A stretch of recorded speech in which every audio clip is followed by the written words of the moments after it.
नमस्कार माझ्या तमाम शेतकरी बंधू आणि भगिनींनो, काल तर दिवाळी झाली असेल, म्हणजेच काल दिवाळीची अमावस्या झाली. परंतु मी वारंवार सांगतोय की तुरी पिकाचा जर आपल्याला खूप सारा फुलोरा लागत असेल आणि मोठ्या प्रमाणात शेंगा लागत असेल तर आपण हे दोन कामं आता आवश्यक करा, तात्काळ करा. त्याचं कारण असं आहे की तूर पीक हे पहिले समजून घ्या. तूर पिकाला पहिले 120 दिवस 130 दिवस जवळपास काहीच नाही, ते वाढीच्या काळात असताना तेवढ्या प्रमाणात वाढत नाही.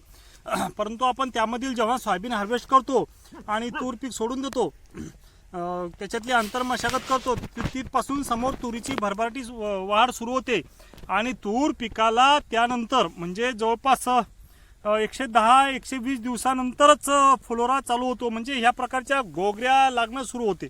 आता बघू शकता तुरीला फुलं मोठ्या प्रमाणात येत आहे. जर असे फुलं आपल्याला लागत असतील तर आपण काय नियोजन करायचं? सर्वात महत्त्वाचं, कालची जी दिवाळीची अमावस्या झाली तर अजून वाटल्यास उद्याच्या लाडक्या बहिणींची भाऊबीज होऊ द्या आणि परवाच्याला आवर्जून 2 दिवस अमावस्यानंतर किंवा 3 दिवस अमावस्यानंतर जी काय आळी अंडे घालत असेल किंवा पिलं देत असेल तर हे गोकरे याच्यामध्ये, हे बघा आता तुम्ही बारीक याच्यातून शेंग निघत आहे, परंतु ही शेंगेमध्ये आता हीच अवस्था आहे मुख्य की या शेंगामध्ये आळी घुसू शकते, जे आपल्याला आपल्या नजरेने सूक्ष्म नजरेने दिसत नाही, मायक्रोस्कोपने ती पाहावं लागते. किंवा तुमचा अँड्रॉइड फोन प्रत्येकाजवळ, त्याला झूम करून बघा, त्याच्यामध्ये तुम्हाला अंडी किंवा आळी दिसेल. तर ती आळी आता आपल्याला नायनाट करायची आहे. जर ती आळी आपण नायनाट केली तर मी कॅप्शनमध्ये जो फोटो दाखवलाय त्या प्रमाणातच नक्कीच तुम्हाला फुलं लागतील आणि मोठ्या प्रमाणात त्याच्यातून वाद्या निघतील. कारण जर तुम्ही फूल जपलं तुरीचं, ह्या अवस्थेमध्ये जर तुम्ही फूल जपलं तरच त्यातून खूप सारा फुलोरा बाहेर निघेल. मोठ्या प्रमाणात त्या फुलांचं परागीकरण होऊन त्याचं रूपांतर हे शेंगामध्ये होईल. तर आता बघू शकता, हा या वाद्या ज्या लागल्या आहेत खूप साऱ्या, याच्यातून आता हे फुलंही निघतंय, वादही निघतात, परंतु हे फुल आपल्याला जपायचं आहे. फुलंच आळी खाते किंवा आता 3-4 दिवसात याची वाढ मोठी फास्ट आहे. कारण मी तुम्हाला सांगितलं 120 दिवस तुरीची वाढ होत नाही, परंतु 70 दिवसामध्ये कळी लागण्यापासून शेंग हार्वेस्टिंगला येईपर्यंत किंवा तुरीच्या याच्यात शेंगाचं रूपांतर होऊन त्याच्यात जीव पडण्यापासून दाना निबर होईपर्यंत हा जास्तीत जास्त 65 ते 70 दिवसाचा काळ आहे. त्याच्यामुळे हा काळ आपल्याला जपायचा आहे. आता काय करायचं? सर्वात पहिले तुम्ही एक अंडीनाशक, आळीनाशक घ्या, एक कुठल्याही चांगल्या प्रकारचं बुरशीनाशक घ्या आणि गरज वाटत असेल तरच एखादं मायक्रोन्यूट्रन घ्या.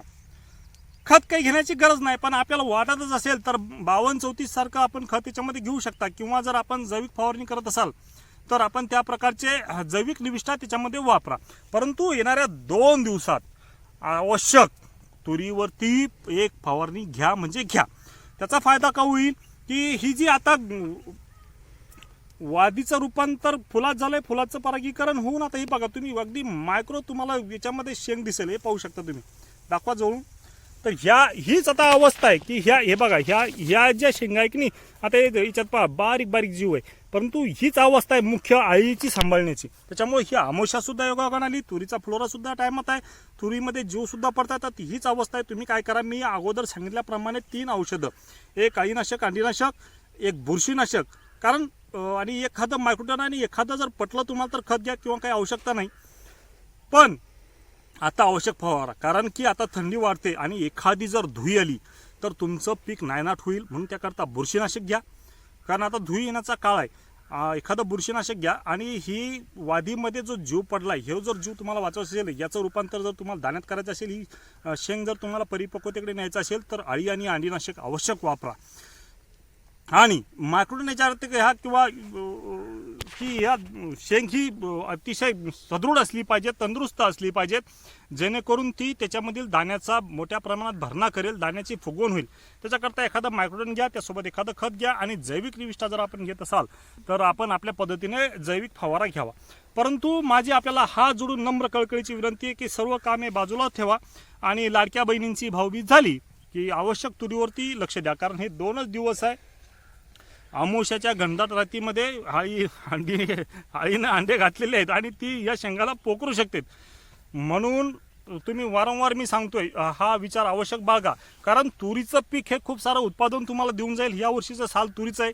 फक्त ईश्वराकडे प्रार्थना करा की एखादी धुई येऊ नको, कारण ह्या अवस्थेत जर धुई आली तर ह्या पिकाचा सर्व नायनाट होऊन जाईल. आणि जर तुम्ही अंडीनाशक आईनाशक घेतलं नाही तर तुमच्या तुरीमध्ये समोर तुम्हाला आता छिद्र दिसणार नाही, परंतु शेंग आणखीन 30 दिवसाची 35 दिवसाची जेव्हा होईल तेव्हा तुम्हाला त्याच्यामध्ये छिद्र पडलेलं दिसेल किंवा आईनं ती शेंग पोखरलेली दिसेल. त्याच्यामुळे आत्ताचा हाच योग्य वेळ आहे तुरीवरती फवारा घेण्याची. आणि तुरीवरती फवारा घेत असताना पुन्हा एक लक्षात घ्या, आवर्जून असे औषधं वापरा की जेणेकरून कमीत कमी 20 ते 25 दिवस काम करेल अशा औषधांची आपण निवड करा. एखादं आपण साधं औषध घेऊन थांबवू नका, कारण आता तुरीमध्ये पहिले तर फिरता येत नाही, तूर खूप घनदाट झालेली आहे. आणि त्याच्याकरता तुम्ही जो फवारा घेणार त्या फवाऱ्याचा त्या औषधाचा उपयोग हा कमीत कमी पुढील 20 दिवस झाला पाहिजेत. आणि 20 दिवसानंतर याच्यामध्ये जर दाणा परिपक्व झाला किंवा दाणे राहिले ते होतातच, तर तेव्हा गरज वाटली तर एखादा फवारा घ्या. नाही तर मी मित्रांनो खरं सांगतोय तुम्हाला, माझा अनुभव आहे या तूर पिकामधला, की हा जरी एक तुम्ही फवारा घेतला तर दुसरा फवारा घेण्याची गरज नाही. परंतु हा फवारा तुम्ही आवर्जून एकदम चांगला घ्या, काळजीपूर्वक घ्या, चर्चा करा आणि शांत डोक्याने औषधांची निवड करा. एक घ्यायचं आईनाशक आडीनाशक, दुसरं घ्यायचं बुरशीनाशक, तिसरं घ्यायचं मायक्रोटन, आणि गरज असेल तुम्हाला वाटलंच तर खत घ्या, नाही तर खताची काही गरज नाही. परंतु ह्याच्यातून शेंग मोठ्या प्रमाणात बाहेर पडेल आणि आपल्याला उत्पादन हे सुद्धा भरमसाठ होईल एवढं मी नक्कीच सांगतो. कारण हे साल तुरीचं आहे. फक्त मी वारंवार विनंती करतोय निसर्गाला की फक्त धुई येऊ देऊ नको. धुई जर आली तर तुरीचं पिकाचा नक्कीच नाश होतो. त्याच्यामुळे तुम्ही पाहू शकता किती भरदस्त. सांगण्यासारखं बरंच काही आहे, परंतु एवढंच बोलून आजचा व्हिडिओ थांबवतो. व्हिडिओला नक्कीच लाईक करा, शेअर करा, माझ्या ममता राजगीताई या यूट्यूब चॅनलला सबस्क्राईब करा आणि हा व्हिडिओ जास्तीत जास्त आपल्या ग्रुपवरती नक्कीच फॉरवर्ड करा. एवढंच बोलून आजचा व्हिडिओ थांबवतो. रोनाई सदैव आपलाच काळ्या मातीचा धनी. धन्यवाद.